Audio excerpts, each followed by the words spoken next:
Welcome back to Just Ask George. David Wolf, affiliate banker with the head dude, George Lovato. How are you this morning? Unbelievable, in a good way. You know, I like to hear that. You sound very effervescent and enthusiastic. Do you like those words? I like those long words you use, and the coffee was strong too. Yeah, and the coffee's working. Let me tell you, I'm announcing that I'm wearing my glasses today to all our viewers because this is such a robust program today that occasionally I have to look down. And as I get older, you know what happens. We all get older. You know, some of the parts don't work as well as they should. The bones start creaking, and we don't have the stamina, to climb Everest as we did in our 20s.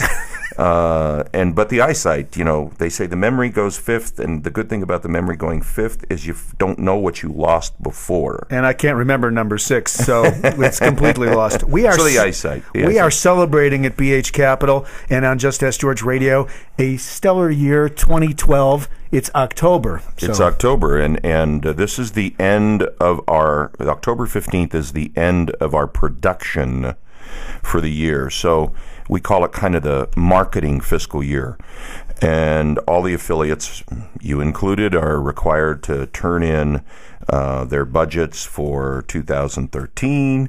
And we're reviewing right now what we've closed for the year and what we're going to close in the last quarter. Okay. So everything that kind of is in the pipeline right now, we're trying to shove that in before December 31 and yet be able to carry over some of that business into 2013 along with the new business that you'll bring in. Sure. But we've done so many shows. I think our viewership on YouTube broke 300,000. I think it's approaching 500,000 now.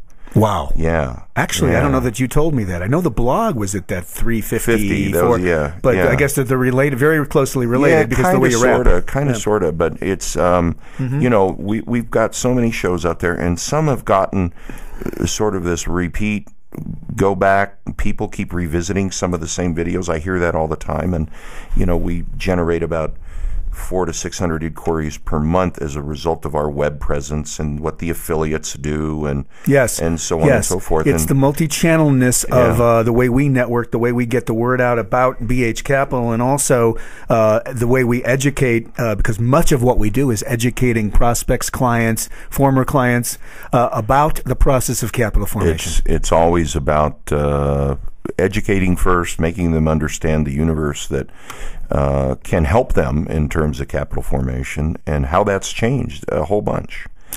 George called me earlier in prep for this show and said, hey, let's just hit all the great shows, sort of the highlights of Just Ask George that we've cranked out over the year. So let's start at the top of the list, perhaps, eh? Absolutely. We did one, of course. We always referred to the obstacle course. Right. My first book, and finally you said, we ought to just do a show on it because we never did the show. Mm-hmm. And it was sort of funny, book sales kind of popped a little bit. People were calling in, hey, can you tell me who this person in the book is? Can you tell me? The names were changed to protect the guilty, Exactly, right. So it was actually kind of fun. That was a fun show. Well, the obstacle course is such an interesting ride, because it really, it's like you're the little yellow man on George's shoulder going through this process of a guy learning how to form capital on Wall Street. I mean, you were just learning. 20s. You were. I was a young guy, young, ambitious, like a bull in a china shop. Is that the expression? Definitely that. One of my wife's friends gave me a coffee cup that said chutzpah on it. Love when he speaks English. Yiddish. And did you like the ch in there? Yeah, I got it right too. Got it right. So and my wife, she was she always has been and is today very supportive of what I do. But back then, she was having to occasionally prop me up.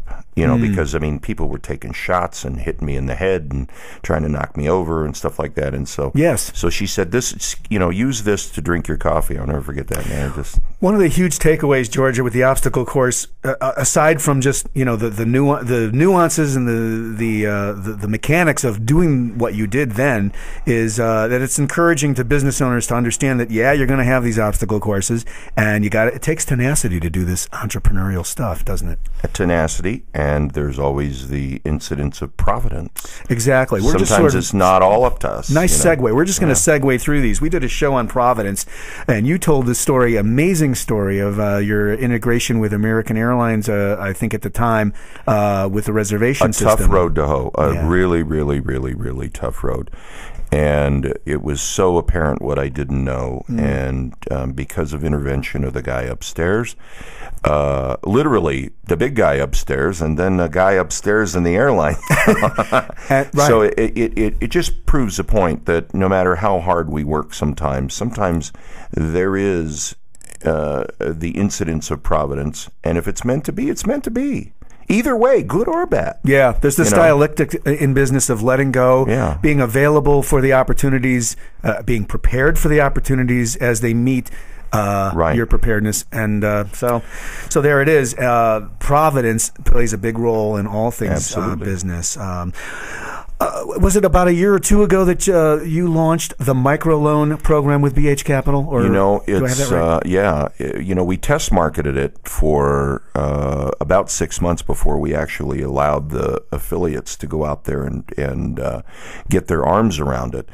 And in the office, Paul is one of the underwriters, and there's a couple of guys that are involved in analysis and so on and so forth. But, the funny thing is, when we talk about the microloan, it is doing such a great service, and it's exceedingly popular. I mean, I can't tell you the popularity of it alone was very encouraging, but it is a lot of work because they're very small transactions. Sure. And it's sort of you've got to engage the BH Capital process, but in such a condensed manner. We can only promote or provide so much time to those clients in teaching them, which is a big part of what we do, making them understand. An adjustment for you as a merchant banking guy that is dedicated to education as a component of your business model. And I don't get the chance to touch a lot of those people. That's right. It's impossible. I mean, the microloan pipeline is so big by itself right now.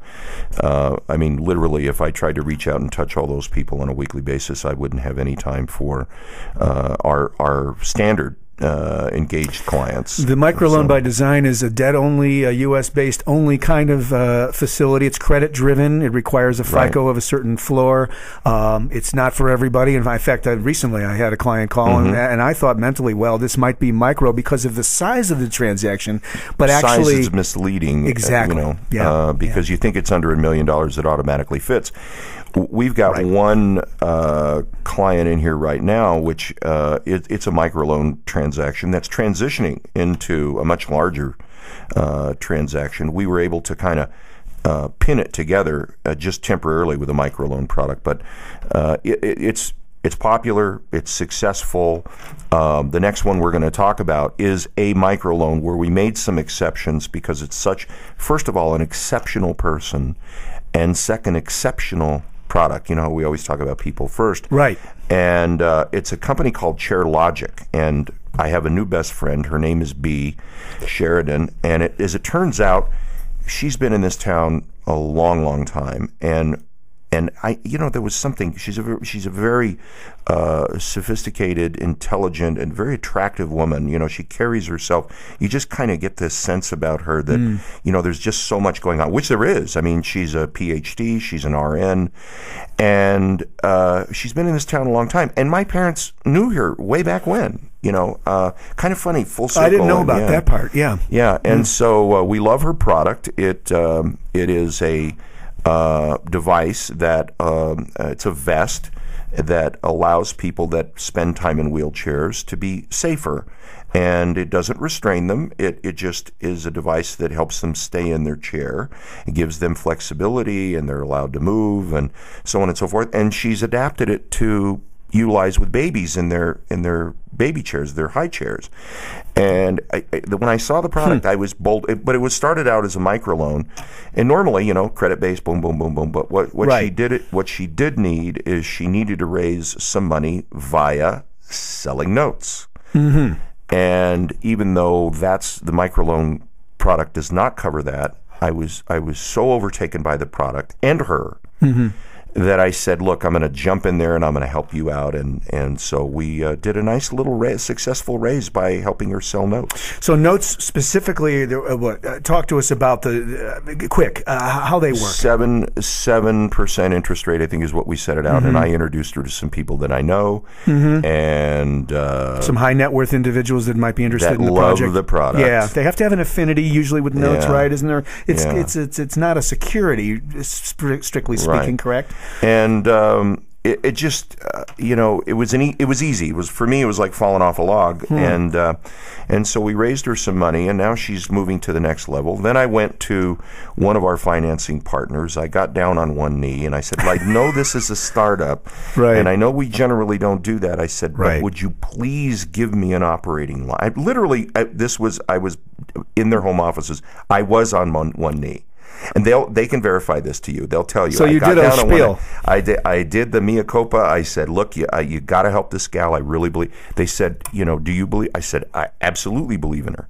And so, boom, they gave her an operating line. So nice. we raised some money. We did. Right. So you did the seed thing. Now you got on your knees. You got and the reason I went that extra mile is because of the lady. The lady really has the passion about back to people and back to the perfect client for BH Capital, right? There is, and when we say perfect, we understand perfection comes in many different sizes, shapes, and colors, particularly when you're talking about personalities and people and the dynamics of business. But within the ecosystem of forming capital, there are a set of qualities that I know you as a banker look for. I now look for as a surrogate banker. That has to do with coachability. It has to do with they know what they don't know. They have to have a good business model. Talking about the person, I have one now, which I'll mention, who's responsible for my hair, and that's Don DeViti at Labella Spa and Salon. And this is a big operation. I mean, when you say spa and salon, you're thinking about a little storefront someplace. Yeah. No. Multiple locations, an unbelievably strong business model, and her willingness to learn. Okay, her willingness. She realizes she's grown this business to a point. Now she's got to learn new rules. She has to learn more sophisticated methods of management. She knows she has to turn management over. She's got to get a higher quality manager in certain areas of the business.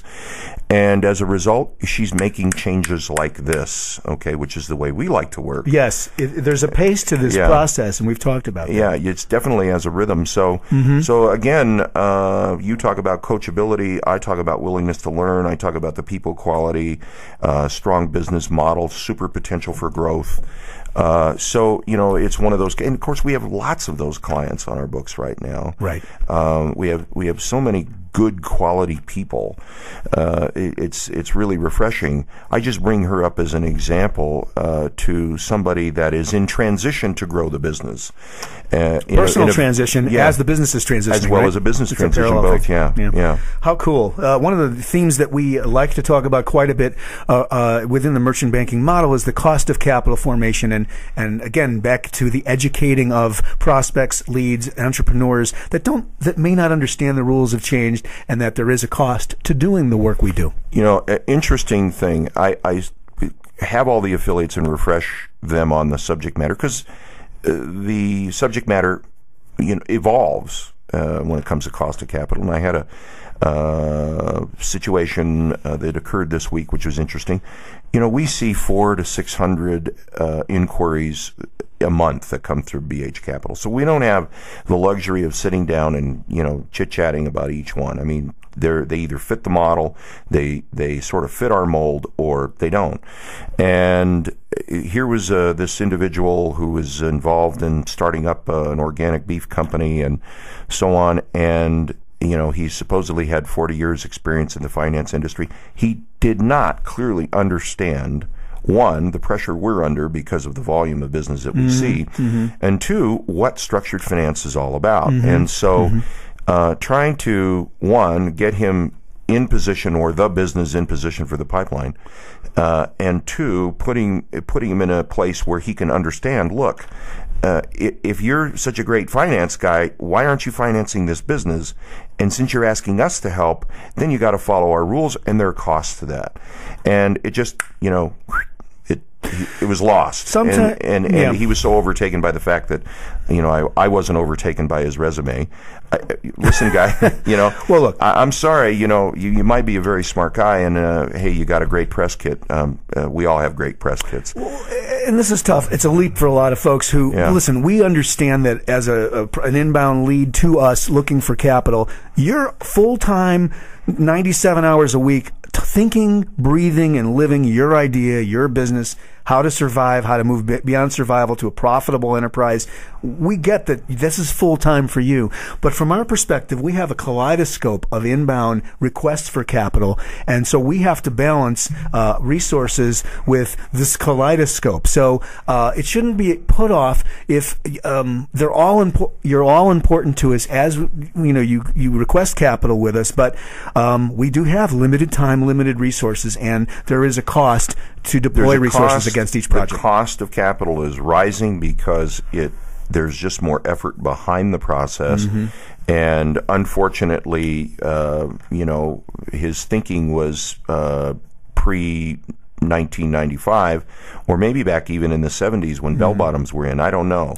But, he didn't understand, and we couldn't make him understand. Look, if you could do it, you would have done it by now. Now you have to go down this path, the structured finance path. Right. And that's different. Right. It's not the way you developed real estate in the 60s and 70s. Yeah, Sorry. yeah. The whole, and we just have to spend that time telling people that, which is, hey, it's part of the process. It's part of the education. You either get it or you don't. We move on. I'm sorry. Yeah, we have to go next.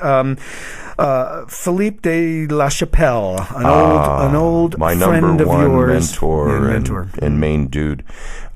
We actually, have had several conversations with him, and we want to bring him back this year.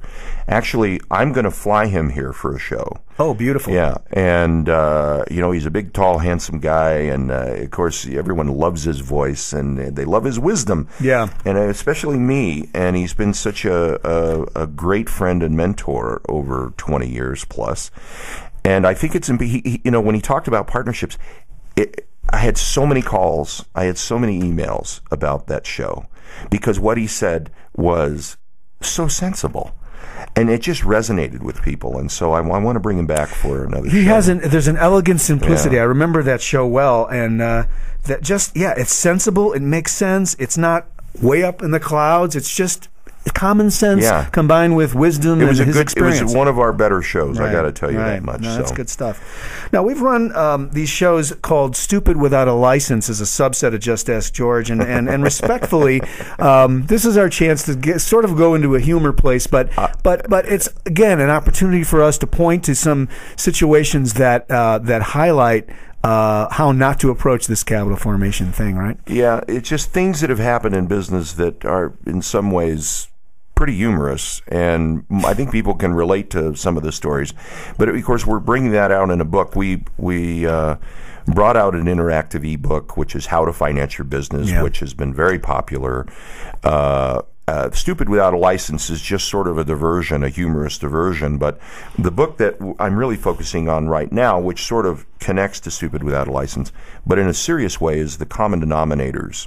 And every time I've been involved in a business, I have always noticed that if I deal with a business in crisis, I always see these common denominators. And so that's what it's not really best practices, it's a test. It's a formula that you can use as a test to see, hey, how am I doing?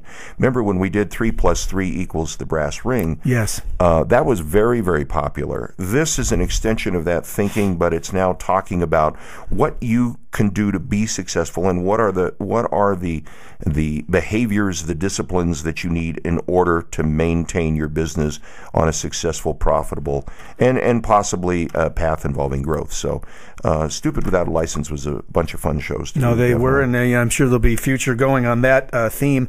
Bill Curtis became a client. Bill Curtis. The famous Bill Curtis. Yes, Cold Case Files, American Greed. I mean, he's the Channel 2 news anchor, and he was involved in building a very successful business called Tall Grass Beef, and he said after the process was complete and we were capitalizing. We're still not done. We have a few more things that we're working with him on now, but the vast majority is complete, and he was very pleased with the way it came together. And it really was sort of the way that BH Capital knocks the dominoes over on a consistent basis. And so we decided, hey, Bill, tell the story. You know, who better to tell the story than Bill Curtis? And put a narrative on this process. He witnessed not being a banker, not really understanding that part of what he does. And he was very gracious in writing the copy and talking. And I mean, he just nailed it. And we love Bill Curtis, and we love tall grass beef. And Bill talks about this on Triple W. Right, he does it twice. He talks about it on that testimonial, and then he talks about it on a show we did with him. That's right. And we took him from that show through the process immediately following that. So it's kind of neat. Yeah, I was just going to mention it's a video that you can find on the homepage of of bhcapitalltd.com. And so let's talk about 2013, how we wound up 2012. You were part of the microloan program. You were part of developing business. You're kind of changing tact a little bit now in terms of putting more outbound calls. And as our other affiliates, we've really done some things with our web presence via stevegarthinc.com. And he's done exceptional work in putting us out there over the web and getting recognition from a bunch of different perspectives out there. And we feel good about 2012 because it was a very robust year. Right. And the unique thing is this year we had a higher percentage of high quality clients. The transactions this year were more complex than I would say it's been in probably the past 3 or 5 years. But 2013, we've got some things that we're going to announce here very soon, a new relationship with a very large, very well-respected financial institution that is announcing they're giving us a $300 million budget, which adds to our existing budget, which is, as we know, is very robust as it is now. And we're going to do some partnering with them on a number of different fronts that we're really excited about. So, we're ending our marketing year at October 15th. We're looking at 2013. The budgets from the affiliates are trickling in. And I got to tell you, everyone that I've looked at so far tells me we're going to have a gangbuster 13. Well, I'm looking forward to it. For me, 12 was a sort of a year of transition as an affiliate banker with BH Capital, the firm. And so I'm looking forward to kind of turning the corner into 13 and with applying some new principles networking wise in my own business, helping business owners get the financing. I mean, as far as understanding global finance and the universe of structured finance, I mean, there's, it takes time, and that's what, you are one of the newest affiliates, right. And you can see that, when I tell people it takes you a minimum of 5 years to really get in here and understand what the tools are that are in your toolbox. You can't learn it in a year. Yeah. We've got one young guy right now who's a mountain of energy, and he's a force of nature, and I love him to death, Tomas. And I told him, I said, be patient. I said, I know you want to learn this yesterday, but it's literally, and as you can attest, you're coming into year 3, and right. It's taken this long to get you where you are now. Sure. And so, the other guys that have been around 15, 20 years, I mean, they're running on autopilot, but it's fun. It doesn't end. It doesn't end. Even the guys at 15 and 20 years are learning new stuff. Well, each new project is a sort of a new start in a way, and so that keeps it really interesting. It is never a boring at all. It's always very colorful. So we're looking forward to more Just Ask George in 13. George, I'm grateful for your mentorship around my buddy, my pal, my wingman here on the show. And these shows have been great because I get to kind of be first in the front seat of a class about structured finance and capital formation. And I learned more about what we do on the web between you and Steve. My hard drive's full right now. So love when he talks technical. JustAskGeorgeRadio.com, www.bhcapitalltd.com. We'll see you next time on Just Ask George. Thanks, George. Bye-bye.